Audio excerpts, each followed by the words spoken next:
Então hoje nós iremos falar sobre essa parte da interação dos textos, tá certo? Todo texto ele tem a sua interação. Então um verbo vai interar com seus complementos, o substantivo vai interar com os seus acompanhantes, no caso as palavras que vão determinar o substantivo, que são os artigos, os pronomes, os numerais, os adjetivos, classificando inclusive número, certo? Pessoa e outras coisas mais. E não é tão diferente também com o verbo. Então o verbo ele entra nessa linha também, certo? Para trazer algum conhecimento para a gente. Então nós iremos ler agora, tá certo? Um texto que ele é baseado justamente em uma história de amor, em que as pessoas, certo? Gostavam umas das outras e muitas vezes não tinham seu amor correspondido. Então bora fazer essa leitura aí. Se o João, a Maria e a Teresa tivessem a pele clarinha, olhos azuis e nariz arrebitado, como a Inês, que chato olhar pros três. Se o Chico, o Milton, o Roberto, o Gil e o Caetano cantassem e tocassem, como o João Gilberto, eu nem queria ficar perto. Se o Márcio, o Tampo, o Toninho, o Toco e o Chiquinho medissem 2 metros, como o Tonhão, como é que as meninas fariam comparação? Cada um tem sua raça, seu nome, profissão, seu jeito e a cor. Como o mundo seria sem graça se a comida tivesse um só sabor. Então aqui, ó, dentro desse poema, né, essa parte daqui da poesia, que também pode ser tratada como uma letra de música, existem situações aqui em que ele faz a comparação de cada um com seu jeito, dizendo que o nosso país, já que a gente começou falando sobre miscigenação, ele é muito diversificado. Então nós temos influências europeias, indígenas e africanas. E além de outras misturas de outros povos, como os asiáticos também, que vieram se instalar aqui no Brasil, né, depois de muitos períodos de guerra e outras dificuldades mais que eles enfrentaram. Então, dentro dessa proposta, o texto tenta trabalhar conosco, tá? Essa diversidade. E aí, dentro dessa questão do poema, agora para a gente começar a responder mesmo na prática, assim como no cartaz, o eu lírico é sempre a voz que fala para a gente no texto. Quando eu estou lendo, eu sou o leitor, mas o que está escrito no texto, que expressa o sentimento, não é o autor, é o personagem que ele dá vida, que a gente chama então de eu lírico. Professor, que página é essa? Página 15, certo? Então, o eu lírico Ok. é alguém que sempre recebe vida, que é vinda do autor, ou seja, quem pensou para ele. E aqui ele quis colocar que cada pessoa tem o seu jeito especial de ser. Ninguém é igual a ninguém. Até mesmo irmãos gêmeos idênticos, tá certo? Eles têm digitais diferentes e têm posturas e comportamentos diferentes. Não quer dizer que sejam a mesma pessoa. Então, nesse poema, assim como no cartaz, o eu lírico destaca a diversidade das pessoas com base em alguns aspectos. Que aspectos são esses? E aí, quem pode entender? As características. Fala que é, se João, se João, a Maria e a Teresa tivessem a pele clarinha, olhos azuis e nariz arrebitado, como a Inês, que chato olhar para os 3. Verdade. Aí fala do nariz, aí outro fala da voz e do tamanho, enfim. Então, a gente entendeu aqui que a diferença entre eles, certo, é justamente as características físicas relacionadas aos adjetivos que são atribuídos, né? Cor dos olhos, cor da pele, as habilidades que um tem, certo, que o outro não tem. Então é a que diferencia. Às vezes, não sei se acontece com você, mas às vezes assim, alguém aqui tem o pai e a mãe que cozinham, que sabem cozinhar bem? Mamãe. Pronto. E o Meu pai pai, sabe cozinhar alguma coisa? meu pai não faço a menor ideia. Ó, o que acontece? Algumas vezes tem o pai e a mãe que eles sabem cozinhar. No meu caso, meu pai e minha mãe sabiam cozinhar. Meu pai cozinhava melhor do que minha mãe. A tendência natural nossa é a gente se acostumar com o tempero da mãe, porque é a mãe quem passa mais tempo com o filho. Mas só que o tempero do meu pai era diferente do tempero da minha mãe. E era muito gostoso. Entendeu? Ao ponto de que assim, minha mãe se esforça muito, mas meu pai não se esforçava tanto, ficava gostoso. E minha mãe se esforçava bastante, ficava um pouco exagerado demais. Ficava muito rico, de muita informação. Porque ela gostava de botar muita coisa no que ela estava fazendo. E às vezes ela acarretava muita questão da informação na comida, dava vários sabores, mas não ficava gostosa. Então, às vezes, cada um tem uma habilidade diferente. Que é isso também que o texto está dizendo pra gente. Bom, continuando. A figura Isso de é um. do módulo 2? Oi? Isso é do módulo 2? Olha, estamos no módulo É do 3. módulo 3 já. Estamos no módulo 3, já já indo para o módulo 4, certo? Porque eu não aguento mais. Esse módulo 3 tem que acabar, assumir da vida da gente. E aí, como a gente foi pouco a pouco, né? E eu não tinha trabalhado com vocês português, não sei se vocês lembram. A minha parte era só redação. Aí eu tô trabalhando agora também em português, então eu tô querendo pegar bem diante, para todo mundo estar bem alinhado. Aí, bom, a figura de linguagem é um recurso estilístico que nós usamos para dar uma ênfase numa fala nossa, uma expressão, tá certo? Como, por exemplo, tô morrendo de fome, que a gente chama de hipérbole, tá? Ou então, José foi morar no céu, que é um eufemismo para suavizar uma situação que seria desagradável, tá certo? Ou até mesmo uma metáfora, né? Você é uma flor, é uma metáfora, entendeu? Dizendo sobre a delicadeza, certo? E outras coisas mais. Qual é a figura de linguagem que é empregada no poema para mostrar a diversidade de pessoas, tá certo? Então, o que é que você acha que é feito aqui nesse poema? Então, aqui nesse poema é usada uma figura que gera o que entre as pessoas? Uma Diferença. Sim, mais uma Eu não sei, eu não vi. gera uma comparação. Então, a figura que aparece aqui, ela gera uma comparação. Principalmente falando sobre as questões dos jeitos e tipos próprios, né? Tem gente que tem um jeito diferente do outro, mesmo sendo igual, sendo gêmeo. Então, faz comparações. Em sua opinião, qual é a ideia apresentada na última estrofe, né? E que figura de linguagem foi utilizada? Na última estrofe diz assim: como o mundo seria sem graça se a comida tivesse um sabor só. Então, como o mundo seria sem graça se a comida tivesse sabor só? O que é que o autor quis dizer com isso? Que se tudo fosse igual, o mundo não teria graça. Né? E assim, imagina todo mundo fazendo a mesma coisa. Então não tinha nada diferente. Entendeu? Então, até mesmo as coisas ruins que acontecem na vida nos ensinam a melhorar, nos ensinam a evoluir, nos ensinam a nos posicionar diferente como pessoas. E a figura que é utilizada aqui é a metáfora. Por quê? Porque ela fala assim, ó, como o mundo seria sem graça e sem sabor. Gente, quando a gente fala sobre a questão da metáfora, a gente faz uma comparação subentendida. Então, você já comeu alguma comida sem sabor?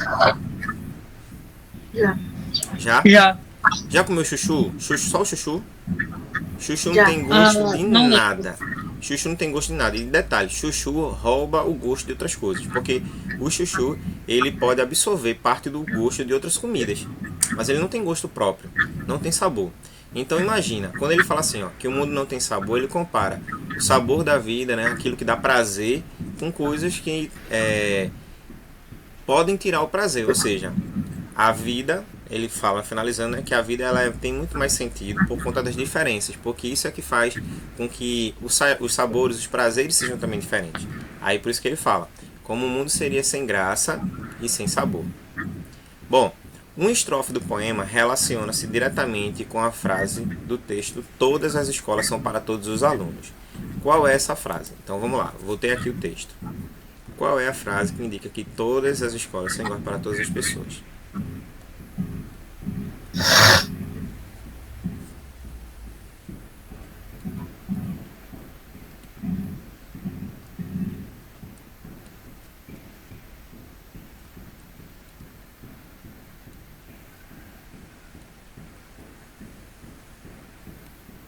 Na quarta estrofe, Sim, diga aí, o que é que você viu? cada um tem sua raça, seu nome, profissão, seu jeito, sua cor. Mas ainda não é essa. É na quarta mesmo. É essa mesma parte que a gente viu, né?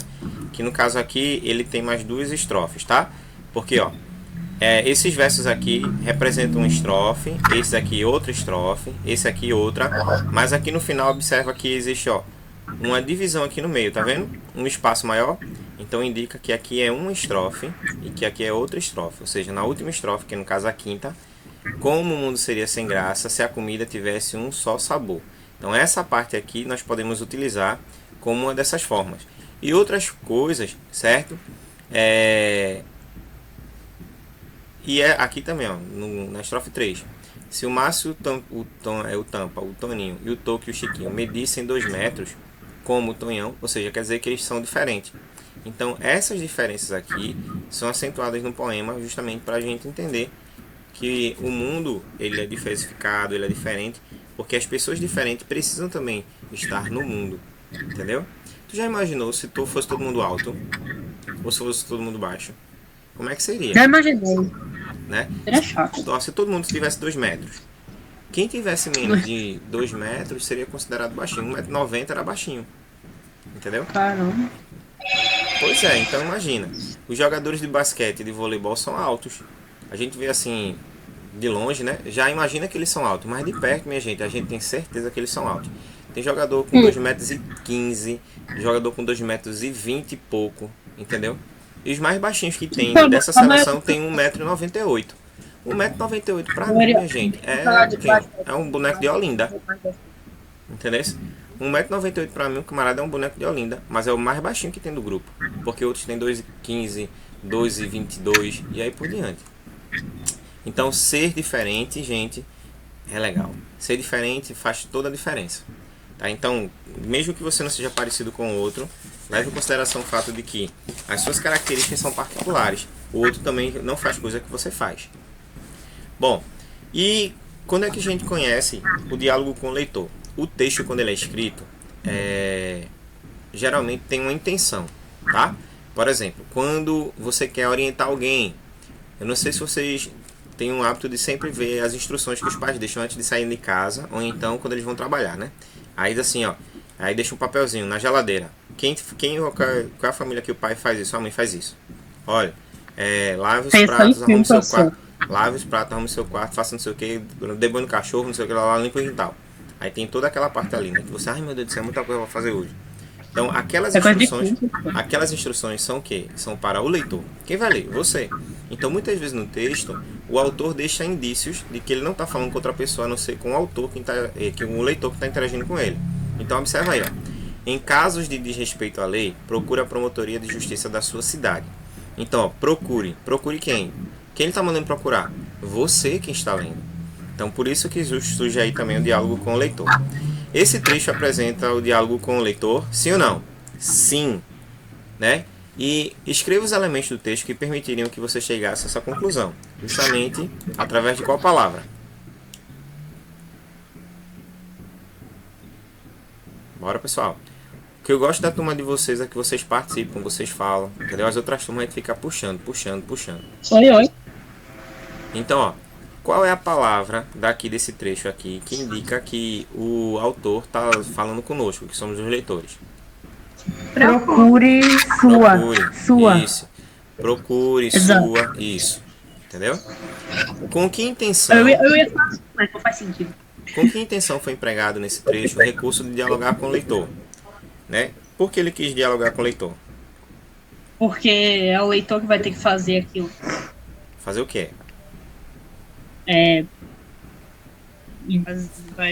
Calma, eu buguei você. Ó, porque na verdade o leitor ele está sendo convidado a participar.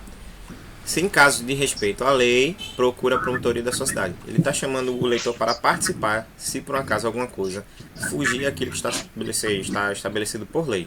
Então por isso que ele convida o leitor a estar junto. Eu não sei se vocês já chegaram a assistir esse filme, A Torre Negra. Alguém assistiu aqui A Torre Negra? Tem na Netflix. Tem na Netflix, depois vocês assistem. É bonzinho o filme. Né? Então, assim, é de um autor que é chamado Stephen King, que é o mestre do terror, entendeu? Então, e do suspense. Ele tem muitas obras, tem como O Chamado, tem no título também do Hotel, certo? Que eu esqueci até o nomezinho. Mas, assim, é uma linha de terror, assim, que você fica preso, né? O Iluminado é perfeito, de Stephen King. E a narrativa se passa em um mundo diferente e narra a saga de Roland, um homem em que a missão é de não deixar a Torre Negra cair, ou seja, ele tem que manter a Torre Negra de pé, pois ela suporta todo o universo. Para ajudá-lo, ele leva Ed, Susana e Jake, que moram em Nova York, para aquele mundo distante, onde encontram Oi, um animal semelhante ao cachorro do nosso mundo. E aí tem um fragmento desse texto, tá? E assim, meu caro e fiel leitor, eu lhe digo o seguinte: você pode parar aqui, pode deixar sua última memória ser a visão de Ellie, Susana e Jake no Central Park.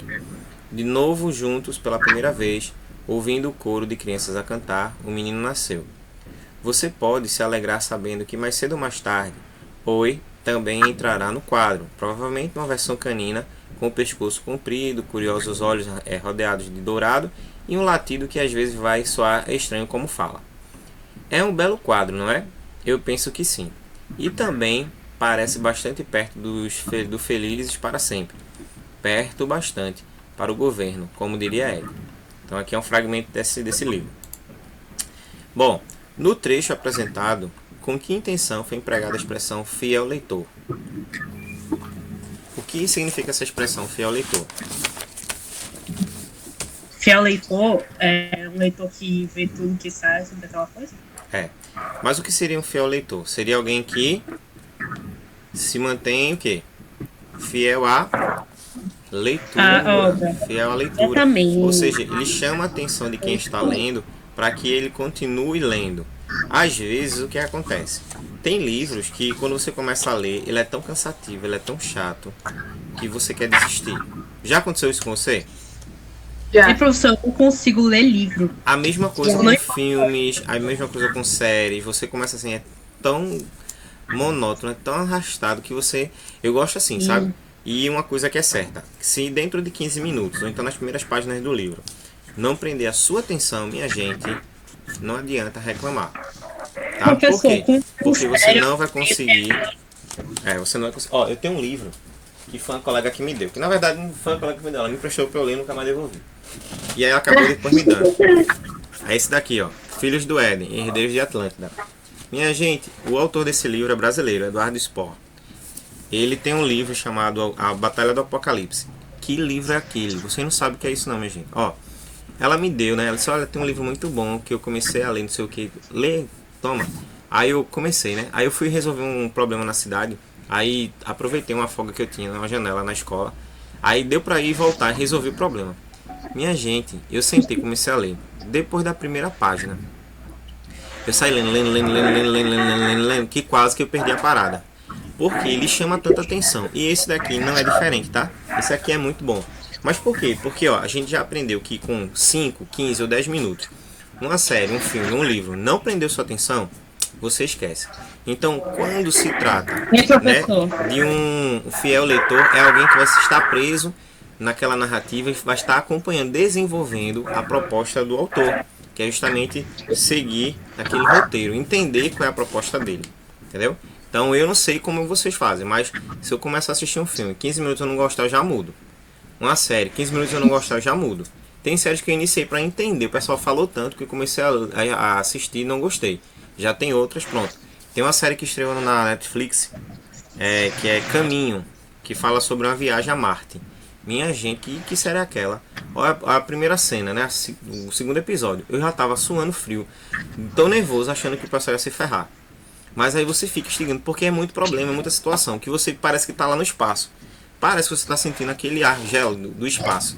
E na verdade não é. Então são situações e situações que vão deixando você cada vez mais assim, ó. Né? E o que é que acontece? É uma boa leitura e um bom desenvolvimento de texto. Ao sugerir ao leitor que ele pode parar a leitura do livro, nesse trecho, que reações se espera do leitor? Tá embaçada a letra A. É porque tá clarinha. Mas aqui, ó, é para chamar a atenção do leitor e estabelecer um diálogo com ele. Você pode botar assim, tá? Deixa eu ver se dá para dar uma escurecida aqui, para melhorar para a vista de vocês. É porque tava muito escuro. E aí se ficar muito escuro também eu acho que fica ruim. Tá vendo? Tava bem escuro. Melhorou? Vê aí. Bom, e aqui ó, a segunda. Ao sugerir ao leitor que ele pode parar a leitura do livro nesse trecho, que reações espera do leitor?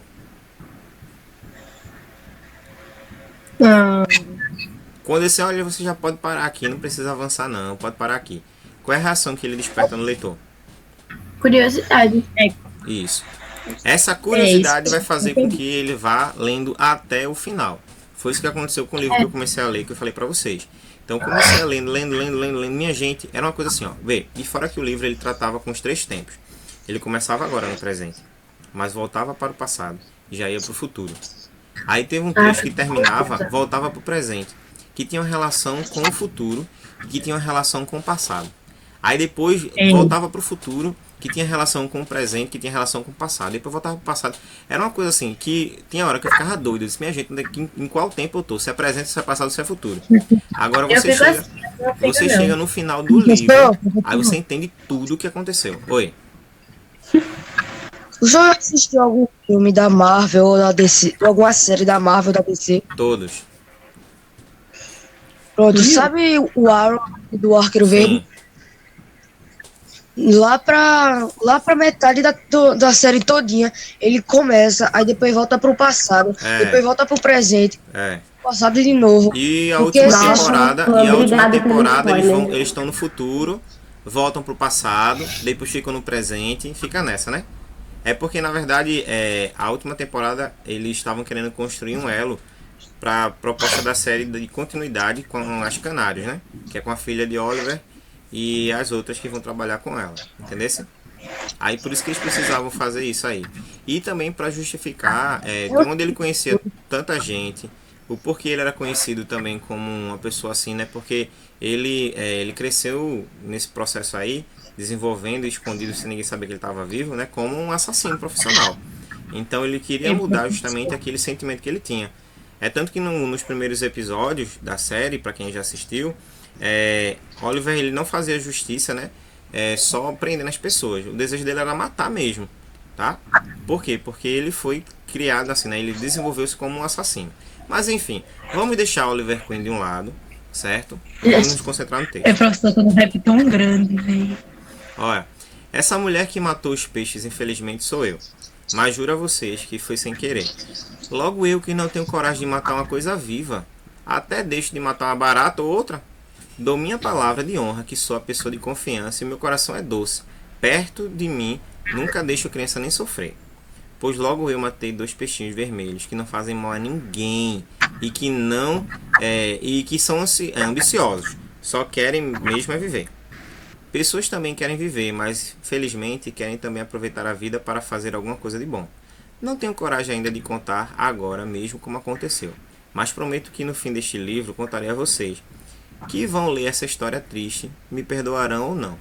Vocês vão me perguntar, por que só no fim do livro? E eu respondo, é porque no começo e no meio vou contar algumas histórias de bichos que eu tive, só para vocês verem que eu só poderia ter matado os peixinhos sem querer. Estou com esperança de que no fim do livro vocês me conheçam melhor e me deem o perdão que eu peço a propósito da morte dos 2 vermelhinhos. Em casa chamávamos os peixinhos de vermelhinhos. Então, ó, nessa literatura, tá? Clarice Lispector, ela tenta chamar a atenção do leitor também. Então vamos refletir sobre esse texto que a gente leu. Que situação é vivenciada pela narradora? A morte do peixe. Foi proposital? Não. Foi sem querer, né? Vai acontecer alguma coisa de você fazer algo que prejudicou alguém sem querer? Por exemplo, um animal? Não. Ou então alguém? Sim. Às vezes acontece, gente. Por quê? Porque a gente não tem como prever essas coisas. É super natural. E a gente fica se remoendo, né? Poxa, eu sou uma pessoa ruim, eu acho que eu vou pro inferno. Mas no caso dela aí foi uma coisa sem querer, então ela não tinha culpa de nada. No texto há um diálogo entre a narradora e o leitor. Qual é o objetivo desse diálogo? No texto há uma narrativa entre a autora e o leitor. Qual é o objetivo desse diálogo? É fazer a autora ser desculpada por causa dos bichos. Levar então, o leitor a chegar até o final do livro, como ela fala, né? Para entender que ela não é uma pessoa ruim, que ela não maltrata animais, mas que foi realmente uma fatalidade. Tá certo? Então, é instigar o leitor a ele continuar lendo até chegar no final e decidir se ela merece ou não ser perdoada, que é a proposta dela. Bom, em sua opinião, o que teria acontecido com os peixes?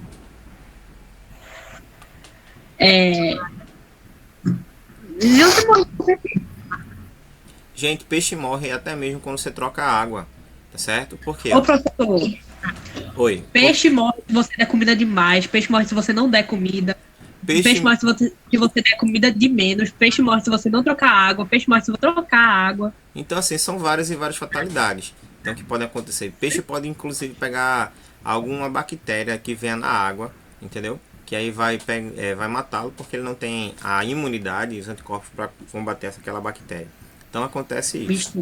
Bom, gente, agora a gente vai falar sobre a entrevista, que será um trabalho que vocês irão fazer para apresentar daqui a 15 dias. 15 dias. Então, anota aí, viu? Dia 17. Dia 17 não. Hoje é 15, né? 12, 19. Não, hoje é dia 6, 13, dia 20. Certo? Dia 20, inclusive, é meu aniversário, viu? Quem quiser cantar parabéns, está à vontade. Ó, Olha! dia 20, vocês vão trazer uma entrevista. Como será essa entrevista?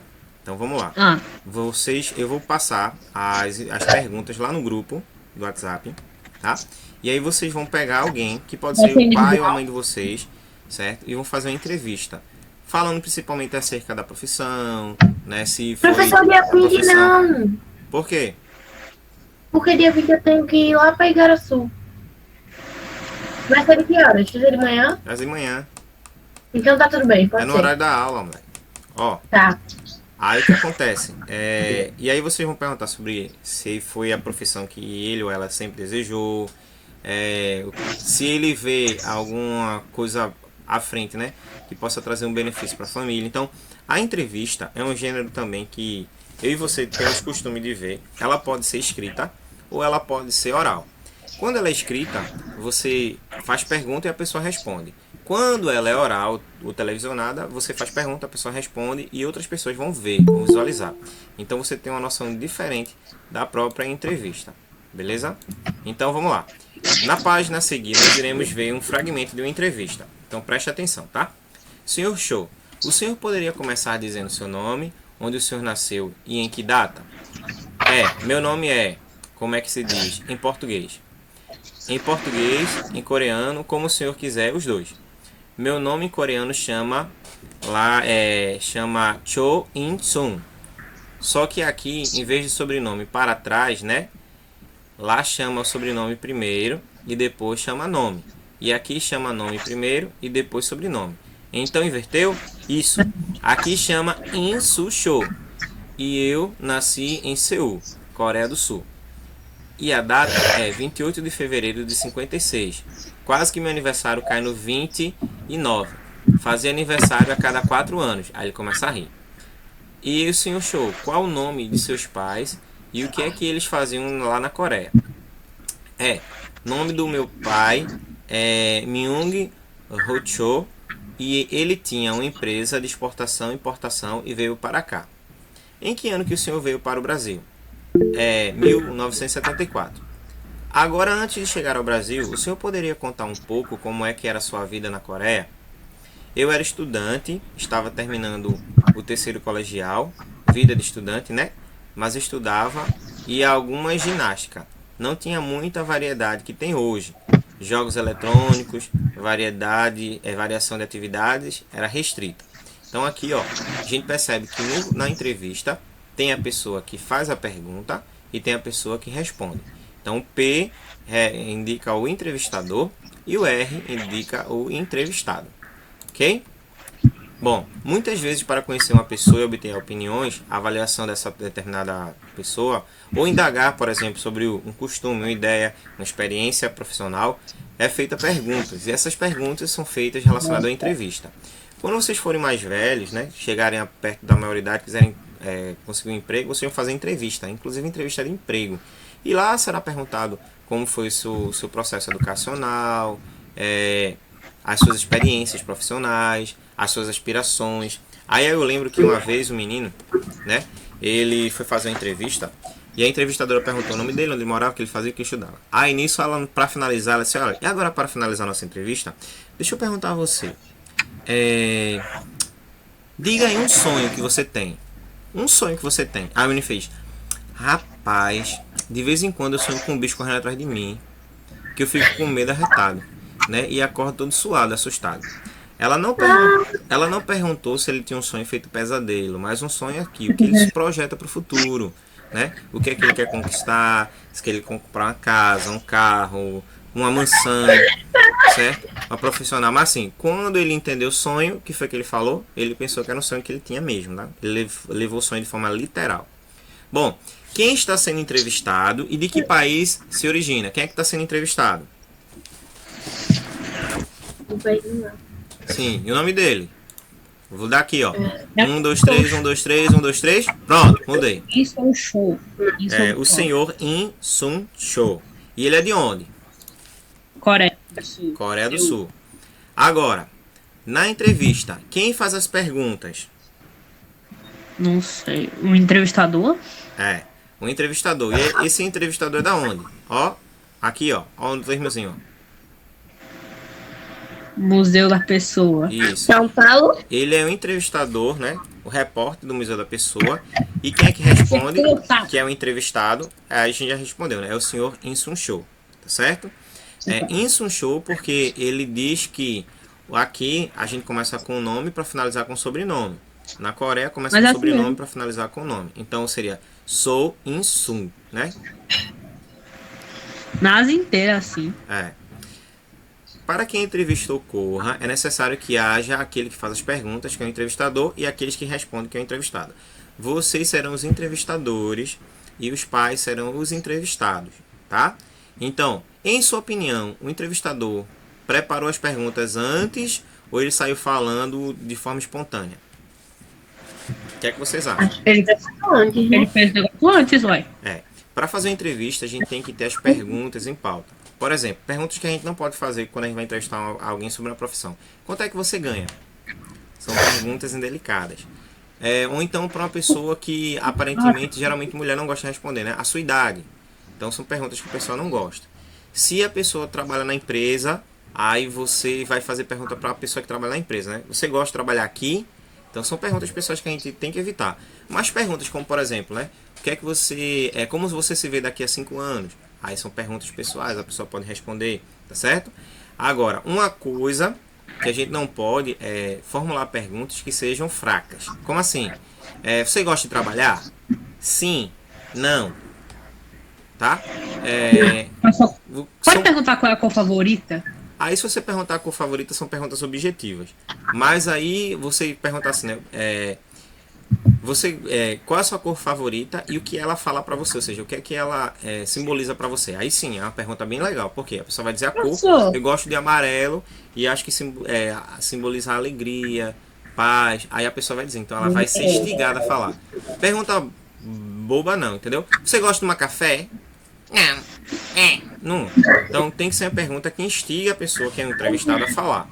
Por isso, na entrevista de vocês, vocês têm que instigar os pais de vocês. Então, o que é que eu posso sugerir? Que depois a gente vai passar um roteiro. Por exemplo, você se sente realizado na sua profissão? Ele pode dizer sim ou não. Aí você diz por quê? Se sim, por quê? Se não, por quê? Do mesmo jeito. Para falar, sim, porque eu acho que minha profissão me dá condições hoje de eu manter minha família. Não porque eu acho que minha profissão ela é pouco reconhecida, mas deixa a pessoa falar, tá certo?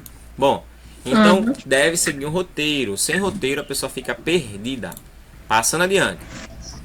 O entrevistado pareceu estar à vontade durante a entrevista ou ele se sentiu incomodado? Ficou à vontade. Ficou bastante à vontade, né? Se ele não tivesse à vontade, não respondia nada. Que informações foram obtidas do entrevistado nesse trecho da entrevista? Sobre o quê? O nome, de onde ele nasceu, de onde ele veio, os pais dele também. Isso. E como foi a sua? Juventude. Juventude não, antes da juventude. A sua? Não. A sua infância, o que é que ele fazia, ele disse que era estudante, tá certo? Então como foi a sua infância, antes mesmo dele vir para o Brasil, como era a rotina dele. Então tudo isso aí foi colocado. No início da entrevista, um aspecto interessante da cultura coreana foi exposto. Qual é? O do nome. Isso. O sobrenome vem na frente do nome, tá? Diferente daqui do Ocidente, né? Que o nosso nome vem na frente do sobrenome, ok? E assim, é mais fácil, gente, pra gente identificar. Porque imagina, você tem o sobrenome Silva. Aí Silva, mais muito de gente vai se chamar Silva, né? Mas num ambiente que o seu sobrenome é Silva, certo? Tem 40 pessoas, talvez não sejam as 40 pessoas com o mesmo nome de Érica, com o nome de Letícia, com o nome de Yuri, certo? Com o nome de Luan. Então cada um vai ter o seu nome próprio. Então por isso que ter o nome aqui é um sinal de identificação. E quando você tem aquele nome, tá? Que ninguém tem, como Astrogildo, Astrobal. Então assim, esses nomes que são únicos, certo? Aí que é melhor ainda. Oi, pode falar. O sobrenome seria o nome da família, né? O sobrenome, na verdade, indica que você pertence àquela família. Mas esse pertencer quer dizer que você é propriedade, viu, gente? O nome indica que a gente é propriedade daquela família. Como assim propriedade? Porque os filhos, certo, que nascem da união, do casamento, tá? Eles são posses do pai. Eles são pertences do pai. Quem é o responsável por isso são os pais. Então, ter o nome do pai indica que você pertence àquela família. Ou seja, aquela família manda em você. É isso que o nome significa. Eu fiquei muito imaginando uma feira, tá ligado? Com um monte de pais assim. A criança tá quanto, pô? Daí o cara fica pois lá. É. Ó, e pensando agora, aí vamos depois trabalhar essas perguntas, tá? Mas são perguntas fáceis que a gente dá pra responder. Então, ó, e aí vai dar para todo mundo desenrolar direitinho, não vai ter dificuldade nenhuma. Bom, nós iremos passar agora para um processo que acho que é um pouco mais complicado e que vocês vão ter dificuldade no início. Mas depois que começar a entender o funcionamento, vai ficar muito mais fácil, tá certo? Que é trabalhar a questão da transitividade verbal e identificar o objeto direto e o objeto indireto no texto, tá? O que é a transitividade verbal? A transitividade verbal é o processo que o verbo tem em se comunicar com todos os elementos que compõem, certo? O restante do texto, de modo que ele gere uma harmonia. E aí a gente vai trabalhar identificando dois tipos de verbos. Os verbos que são transitivos e os verbos que são intransitivos. E aí depois que a gente passar por esse processo de leitura e aprofundamento, vocês vão entender como é que funciona. Então preste atenção aí. A cultura de um povo é tudo aquilo que ele produz, cria, pensa e acredita, seja no plano material, intelectual ou espiritual. É o que une e identifica os indivíduos em uma sociedade. Quando os brancos chegaram ao continente africano, o povo já havia se organizado e elaborado sua cultura. Em alguns aspectos, como nas técnicas de plantio e na utilização do metal, já bem avançadas. Tá? Seus trabalhos tinham por base ações coletivas e uma crença religiosa oriunda de forças da natureza. Terra, água, ar, fogo, produtores de toda energia, como a axé, os auxiliavam no dia a dia, ajudando-os para que a vida se tornasse mais agradável. As pessoas capturadas no continente africano, transformadas em escravas e transportadas para o Brasil, traziam dentro delas toda essa riqueza cultural. Por mais que fossem oprimidos, esses conhecimentos desabrochavam, muitas vezes se sobressaindo aos conhecimentos dos brancos, outras vezes se misturando e dando origem à cultura brasileira, hoje muito mais rica, colorida, alegre e mística, principalmente pela herança africana. Então, cultura, gente, é tudo aquilo que nós produzimos. Com base no texto, é possível afirmar que a cultura é algo estático ou está sempre em mudança? O que é que vocês acham? Acho que está sempre mudando. A cultura sempre muda. Por quê? Porque nós continuamos ainda nos misturando. Branco com negro, negro com índio com o branco. Então a gente vai trazendo sempre a herança do outro. E a gente vai aprendendo coisas novas com o outro. Aqui na casa de vocês, quando alguém tem dor de barriga, já tomou algum chá? Aham. Chá de que você geralmente toma? Chá de? Aí é uma pergunta difícil. Minha avó, ela faz chá de abacaxi pra Abacaxi. Minha avó, ela faz chá doidão. Ela faz lá chá de bolo, bodo, louro e algumas outras coisas lá. Mas é o chá que ela faz. Minha avó faz chá de abacaxi. Quando você tá com dor de barriga, depois de tomar esse chá, você fica bom? Sim. E você acha que essa herança para trabalhar com as plantas medicinais veio de onde? Qual a herança cultural? Dos indígenas, isso mesmo, dos indígenas. Na sua casa, tem alguém que é muito trabalhador, que trabalha muito, se esforça bastante, parece que quase não cansa? Meu pai. Não, professor, minha mãe assim, ela trabalha o tempo todo mesmo, o tempo todo, ela trabalha na UPA. E outra coisa, aí quando Quando é o dia de folga dela, ela trabalha de novo, porque tem que ajudar o comércio do meu pai. Mas ela cansa muito. Por isso que eu Trabalha fico bastante, ajudando. né? Muito esforçada, bastante trabalhadora. Beleza. Mas essas pessoas que são trabalhadoras, elas são também um pouquinho emotivas, elas choram, se emocionam com facilidade ou são pessoas mais duras? Sim. Mãe, ela chora vendo o filme, então eu digo que ela é sensível. Pronto. Sabe de onde Minha mãe vem? também. Sabe de onde vem isso daí? Dos Eu não sei. africanos. Os africanos, eles são muito trabalhadores, são fortes. É tanto que aqui a gente não tem indício de, por exemplo, negro que pegava gripe, negro que sofria assim, né? Trabalhava muito e caía morto no chão de cansaço. Não. Eles recompõem as energias porque eles tinham, na verdade, muita força. Eles têm muita força, tá certo? Por exemplo, tu pegar um queniano numa corrida de São Silvestre, botar o camarada para correr 22 quilômetros, o camarada chegar como se não tivesse vindo daqui na esquina, meu filho, né? Então são pessoas que têm uma força muito grande neles, né? Uma força de vontade muito grande. E eles são pessoas muito sensíveis. Para vocês terem ideia, aquela ideia de padrinho e de madrinha surgiu dos negros, sabia? Ser padrinho, ser madrinha surgiu da ideia com os negros. Por quê? Muitos negros que às vezes eles eram rebeldes porque eles não queriam, porque eles eram livres no continente deles e foram trazidos como escravos, perderam sua liberdade. Então eles viam muitas vezes os filhos, certo, sendo ameaçados de morte caso eles não voltassem ao trabalho, caso eles não dessem a força de mão de obra, né? E aí o que acontece? Eles conversavam com outros amigos, outras pessoas que estavam na mesma condição de escravo que eles, que se por acaso eles morressem, que eles cuidassem dos filhos deles, como se fossem padrinhos, ou seja, fosse um pai, ou uma mãe, uma madrinha. Então a ideia de padrinho e madrinha vem dos negros, e a gente herdou. Já a gana para o negócio, o empreendimento, ser empresário bem sucedido, vem dos portugueses. Os portugueses eram exploradores, desbravadores, saíram do seu continente para conhecer novas terras e povoar aquelas terras. Então, gente, se você tem, por exemplo, alguém na sua família tem um tino comercial, ou seja, gosta de empreender, gosta de inovar, gosta de vender coisas, gosta de ganhar dinheiro, é herança portuguesa. Entendeu? Então, ó, dentro dessa perspectiva, nós temos tudo isso.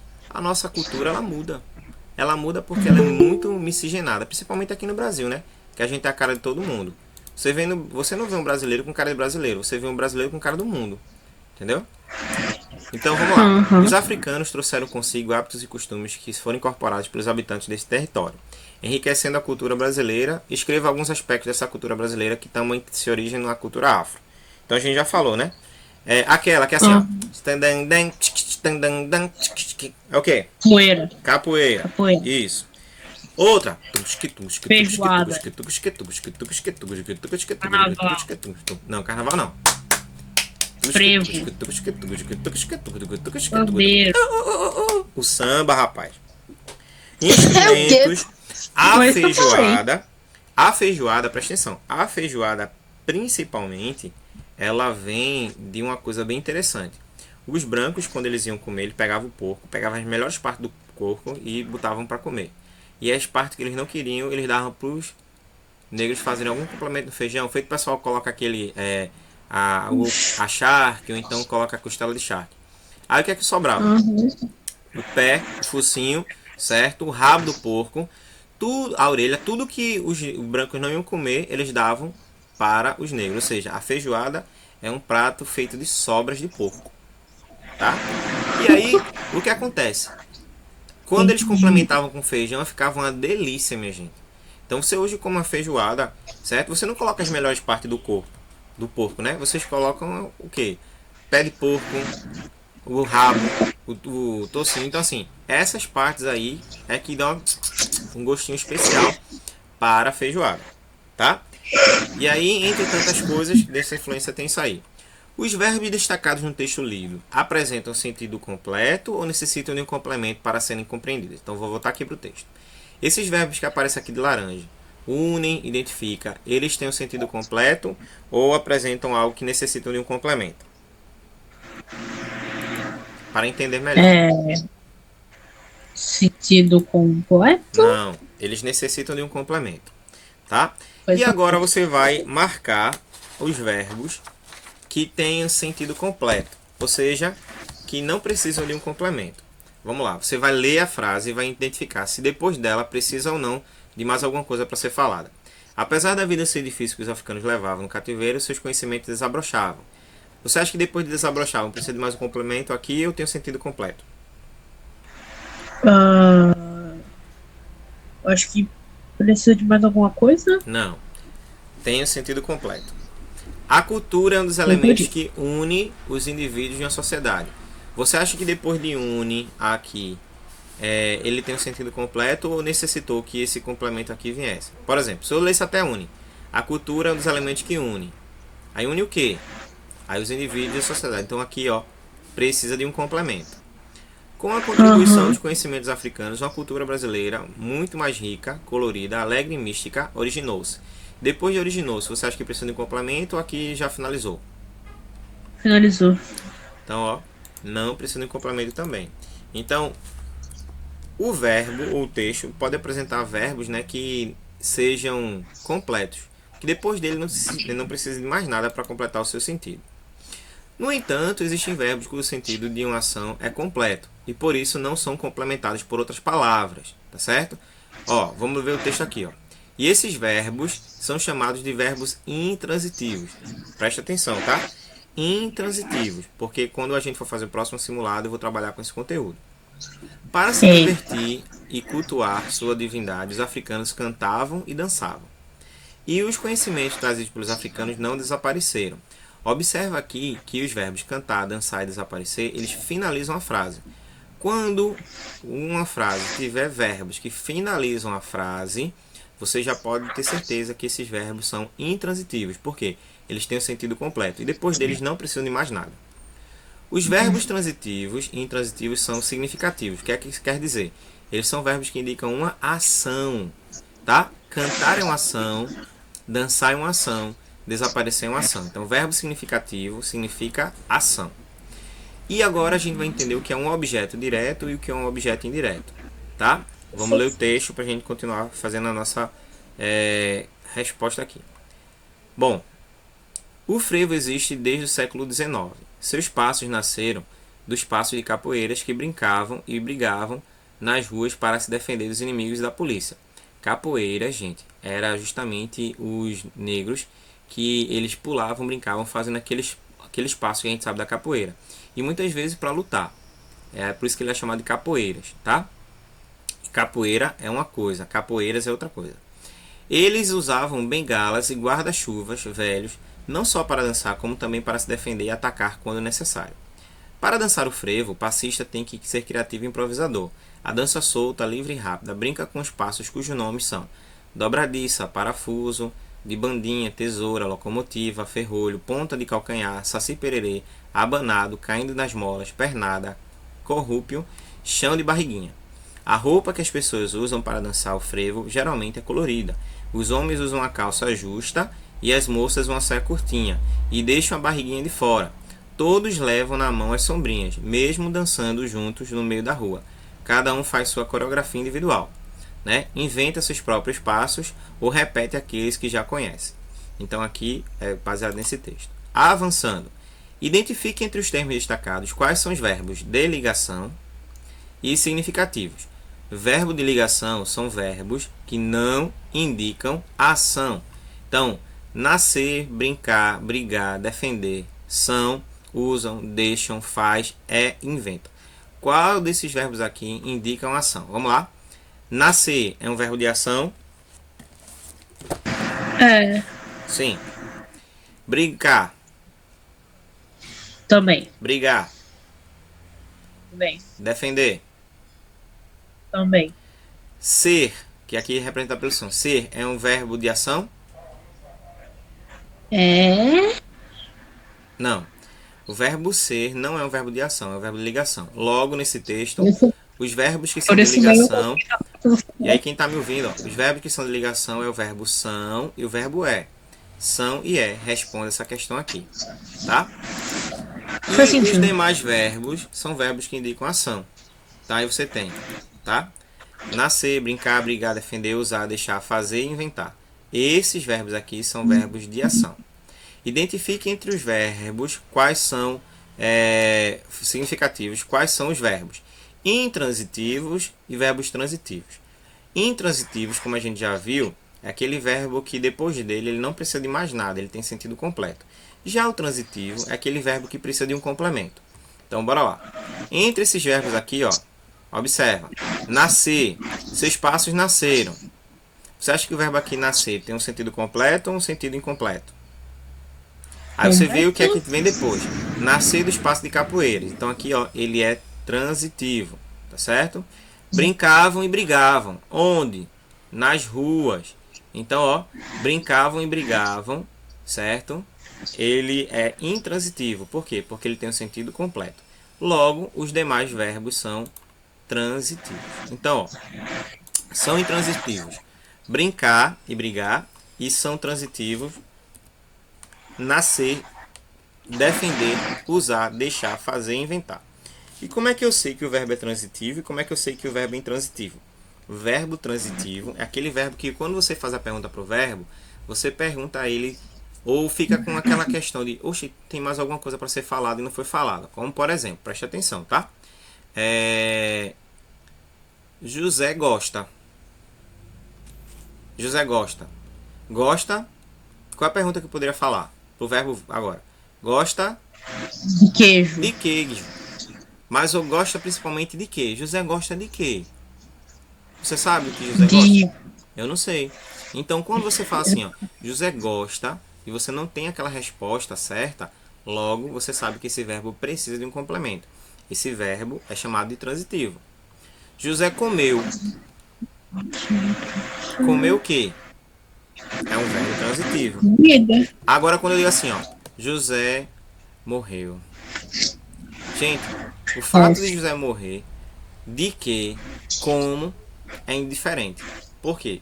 Porque morrer, certo? Nesse caso aqui, já finalizou a vida de José. Não tem mais para saber do que. Morreu.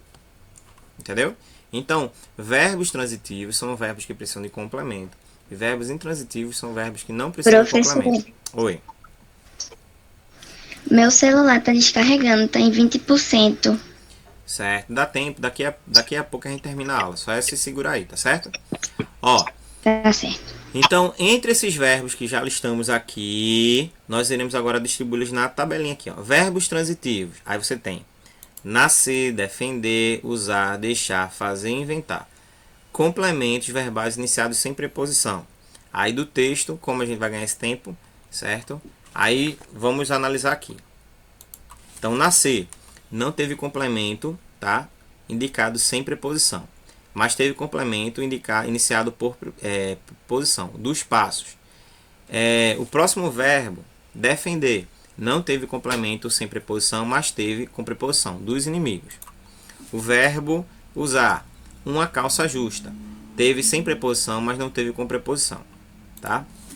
O verbo deixar, não teve com preposição. O verbo fazer, não teve com preposição. E o verbo inventar, não teve com preposição. Aí, gente, presta atenção na dica mais importante agora, tá certo? Pra gente entender isso aí. Quando você tiver um verbo que depois dele tiver uma preposição, aí ele será chamado de objeto indireto. Quando você tiver um verbo que depois dele não tiver preposição, ele será chamado de verbo direto, tá? Que é isso que a gente vai ver no próximo slide. Então, vê só. Depois do verbo não teve preposição, é objeto direto. Depois do verbo teve preposição, é objeto indireto. Então, observe o exemplo aqui. Para dançar o frevo, os dançarinos carregam pequenas sombrinhas coloridas nas mãos.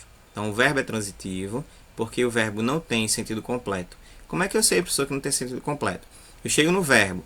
Se eu tirar o que vem depois dele, ficar com sentido completo, ele é intransitivo. Se ele necessitar desse complemento, ele é transitivo. Para dançar o frevo, os dançarinos carregam. Carregam o quê? Pequenas sombrinhas. Então, ele é transitivo. Ana dança. Dança o quê? O frevo. Então, ele é transitivo. Tá dando para entender? Você vai perguntar o verbo.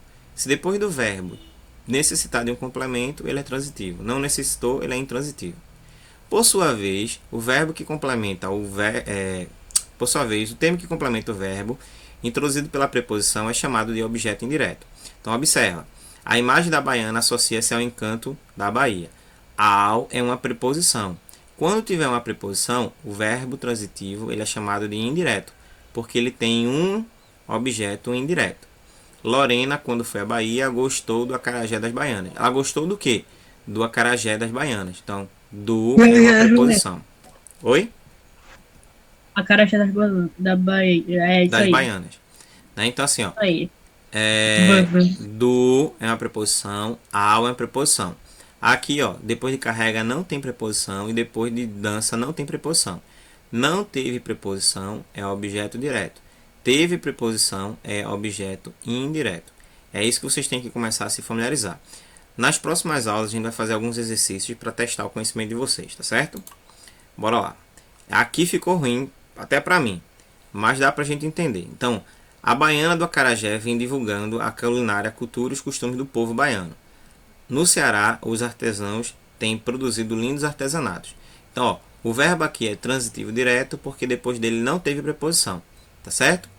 Já, no entanto, ontem meus amigos partiram, ele é intransitivo, terminou a frase sem nenhum complemento. A briga com a amiga partiu o coração de Luana. O mesmo verbo é partir, só que aqui ele é transitivo direto, porque depois do verbo partir não teve preposição. Denise não vê desenho animado. Denise não assiste a desenho animado. Denise não vê. Denise é cega. Então é o mesmo verbo, só que com contextos diferentes. Quando diz não vê desenho animado, aqui é o verbo transitivo direto. Quando eu digo assim, Denise não vê, aqui ele é intransitivo. André não lê gibis, certo? Aqui é transitivo direto. André ainda não lê, aqui é intransitivo. Então, para diferenciar o transitivo do intransitivo, é saber se ele precisa ou não de complemento. Não precisou de complemento, intransitivo. Precisou de complemento, transitivo. É transitivo direto quando depois do verbo não tem preposição e é transitivo indireto quando, certo, depois do verbo tem preposição. Bom, vamos lá. Agora, gente, a gente vai precisar de mais um pouquinho da atenção de vocês, tá? Pra gente fechar essa parte aí. Bom, esse texto ele vai nos ajudar a responder algumas questões e tem um outro para aprofundar um pouco mais essa questão da cultura. Desde o século XIX, o Japão vivia uma crise demográfica com diversas agravantes, com o fim do feudalismo, a mercantilização da agricultura e a consequência da falta de emprego. Assim, os agricultores japoneses passavam por muitas dificuldades, chegando à condição de misérias. Na mesma época, do outro lado do mundo, o Brasil enfrentava problemas com a escassez de mão de obra nas lavouras de café. O que aconteceu? Os escravos foram libertos e a maioria dos imigrantes espanhóis e italianos migravam para os centros urbanos. Percebia-se então uma situação propícia de acordos, um país com mão de obra excedente e um outro faltando emprego. Tá? Outro com grande oferta de emprego e falta de trabalhadores qualificados, uma saída suficiente para ambos. Então foi aí que muitos japoneses vieram para o Brasil, justamente para suprir essa necessidade de mão de obra. Aí agora foram os japoneses que foram escravizados pelos brancos. Instalados nas respectivas fazendas que contratavam seu serviço, o desafio dos imigrantes era adaptar-se às tradições. Consta no livro de histórias o seguinte trecho sobre esse momento. Lá, além de trabalho árduo, tinham charque em vez de arroz, café em vez de chá, prato no lugar de tigela, calça e não kimono, garfo substituindo o hashi. Diferenças culturais pesavam muito na bagagem dos japoneses, assim como uma péssima condição de trabalho. Arar a terra, plantar, colher. Essa era a rotina do trabalho árduo, como cita a história, e o salário era baixo, uma vez que tinham casa para morar, cedida pelos barões do café. O que restava era ganho no mercado, também na propriedade do fazendeiro. Com isso, muitos abandonavam as casas na calada da noite em busca de outras oportunidades. O sonho que acalentava tornou-se um pesadelo. Para integrar-se à sociedade brasileira, escolas primárias começaram a receber filhos de imigrantes japoneses. A adaptação cultural não foi fácil, mas os japoneses também prestaram sua contribuição ao país. Bom, e aí para responder a letra A e a letra B...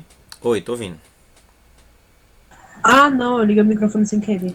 Quando os japoneses chegaram ao Brasil, trabalhavam muito para que pudessem sobreviver e mudar suas condições de vida.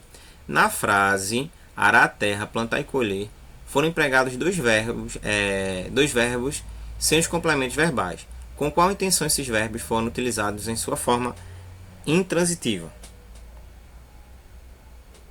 Então, nesse caso aqui, ó, para dar ênfase às atividades que eles realizavam, tá certo? Que tinha que arar a terra e, no caso, né, arar, plantar e colher. Ou seja, arar e preparar a terra, depois plantar as sementes e depois colher. Então, era a função deles. Relabore agora uma frase que você possa usar plantar e colher. E aí fica a critério de vocês, tá? Tudo que a gente planta, a gente colhe. E aí por diante. E vamos ler agora essa história aqui, tá certo? Que vai servir de base também para as outras questões. No início, o criador, que se chama Ianejar, estava sozinho. Ele não gostava de estar sozinho. Então um dia ele foi apanhar mel e resolveu fazer uma mulher. Ele soprou e o mel virou uma mulher. Aí ele falou para a mulher ir na roça e buscar mandioca. O sol foi esquentando e a mulher de mel derreteu. Ianejar estranhou a demora da mulher e foi ver o que tinha acontecido. Chegou na roça e só viu o cesto que ela tinha levado. Então Ianejar foi buscar arumã, que é um tipo de palmeira. Ele soprou e o arumã virou uma mulher. Vai lá na roça buscar mandioca, disse Ianejar. A mulher voltou e fez uma bebida com a mandioca ralada chamada caxiri. Ianejar disse que o caxiri estava azedo e muito ruim. Depois a mulher foi na mata buscar embaúba e fez 2 flautas, uma pequena e outra grande. Ianejar soprou na flauta grande e saíram muitas pessoas. A mulher de Arumã soprou na outra flauta e saíram muitas mulheres. Naquele tempo não havia pessoas, só Ianejar e sua mulher. Mas depois disso a terra ficou cheia de Waiapé. Juliana já estava quase sem fôlego quando terminou de contar a história. Disse que os índios têm muitas histórias que nós não conhecemos e que eles vivem de forma diferente. Disse também que nós não podemos aprender muitas coisas com eles e que devemos respeitá-los. Então aqui é a história da criação do mundo de acordo com a lenda indígena. Faz sentido. A leitura dessa história permitiu que você conhecesse alguns aspectos da cultura indígena, certo? Dos Waiapé, né? Quais?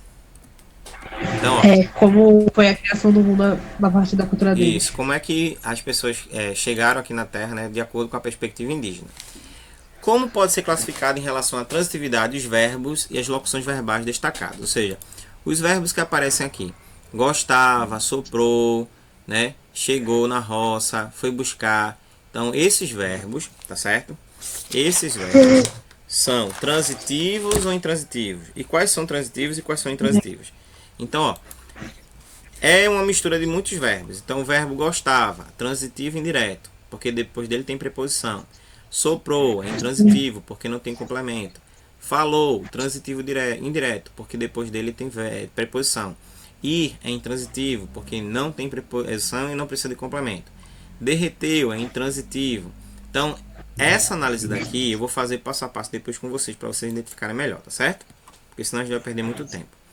Identifique os complementos verbais dos verbos intransitivos. Então, entre eles são todos aqueles que vão acompanhar. De gostava, de estar sozinho. Falou, né, para a mulher. Estranhou a demora da mulher. Foi buscar arumã e terminou de contar a história.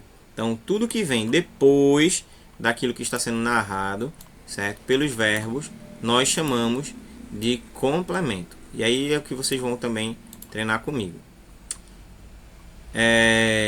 E aí o que acontece? Na língua falada é comum o emprego das palavras na, no, em. Tá? Então, principalmente quando a gente fala assim, ó, ir e chegar, dando a ideia de lugar. No entanto, na forma culta, né, que outra posição poderia ser usada? É a, que é a melhor. Então, assim, ó, ninguém vai no banheiro. As pessoas vão ao banheiro. Ninguém vai na secretaria. As pessoas vão à secretaria. Por quê? Porque quando você fala a, é direção. Quando você fala na, é lugar. Exemplo. Você foi à casa ou você foi na casa do seu amigo? E aí? Quando você vai fazer um trabalho de escola, você vai na casa ou você vai à casa? A casa? O correto é ir à casa, porque dá a ideia de direção. Na casa é onde você já estava. Quando você diz assim, ó, fui na casa do meu colega, quer dizer que você estava lá. E quando você diz fui à casa de fulano, é porque você estava indo para lá. É diferente. Vamos agora completar, preste atenção. Vocês vão completar agora, tá? Utilizando os verbos. Contar, viver, mexer e acabar. Dentro dessa perspectiva aí. Ok? E aí vão conjugar de forma correta. A campanha de doação de sangue ajuda dos cidadãos. E aí, ó, ter como certeza a ajuda de... Contar. Contou ou conta com a ajuda dos cidadãos. O fazendeiro, aí fazer a soma de as cabeças de gado. Fazendeiro contou. Contou ou conta. Agora o verbo é viver. Aquela garota, né, tem como principal alimento, aí tem lá, chocolate. Ou seja, ter como principal alimento. Viver. Vive de chocolate. Às vezes Rafael me pergunta até quando continuar Eu ia falar existindo. vive comendo. Até quando o nosso amor continuar a existir.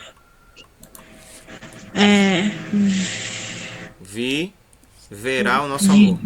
Mexer. Isso aí, verá. É preciso. Aí misturar com a ajuda de uma colher. É preciso a massa do bolo. Para mexer. É preciso Mexer só? mexer. Mexer, O aluno, isso aí, foi o o que eu verbo disse. mexer. Fazer modificações. Texto antes de entregá-las ao professor. O aluno Não, pera. mexer. Mexeu? Mexeu no texto antes de entregá-lo ao professor. Acabar, agora só com o verbo acabar. Aquele triste episódio arruinar a carreira de Elaine. Acabou com a carreira de Elaine. Hoje à noite as meninas se reunirão para terminar aí o trabalho. Verbo acabar. Acabar com. Acabar o, não acabar com. Acabar o. O com dá a ideia de companhia. Ou seja, você diz assim, acabar com o trabalho quer dizer que você vai acabar com ele. Ou seja, vai terminar ele. Nesse sentido de destruir mesmo. Tá? Já acabar o trabalho quer dizer que você vai finalizar o trabalho. É diferente. E, gente, para finalizar aqui, esses dois slides. Aqui tem uma propaganda, um anúncio publicitário que alguns de vocês fizeram.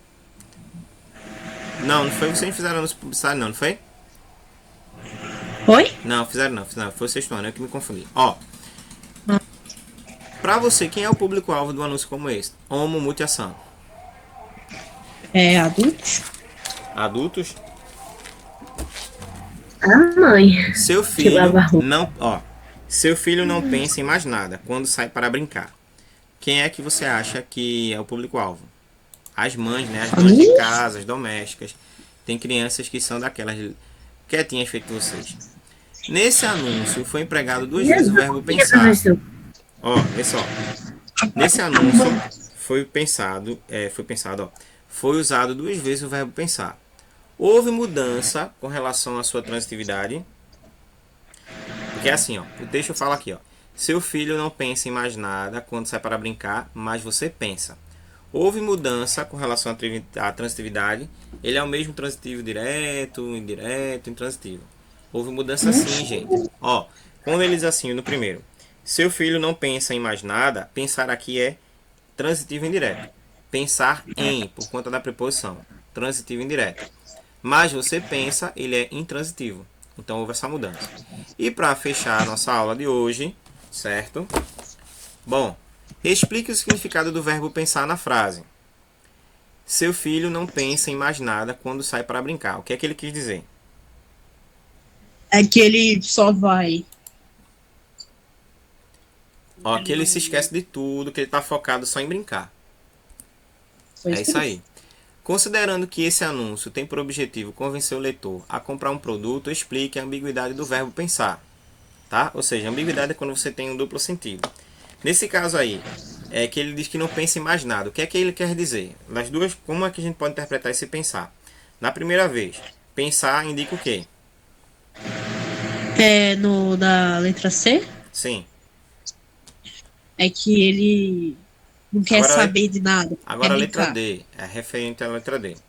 Ó, considerando esse anúncio tem por objetivo convencer o leitor a comprar um produto. E explique a ambiguidade do verbo pensar na frase, mas você pensa. Você pensa. Você pensa no que vai fazer depois que ele brincar. O que vai acontecer depois que ele brincar. Certo. O primeiro, ou seja, o primeiro é que nesse caso aqui a mãe está pensando, ou seja, no sentido de pensar literalmente, tá? A mãe está pensando. E no segundo é que ela pode fazer um julgamento, ou seja, ela está refletindo. Pensar, no primeiro momento, é estar preparada para as ações e reações do filho. E no segundo momento, pensar é fazer uso e julgamento dessas ações. É isso que significa aqui. E aí cria um complemento verbal, ou seja, para completar essa frase. Mas você pensa. Como é que você completaria essa frase?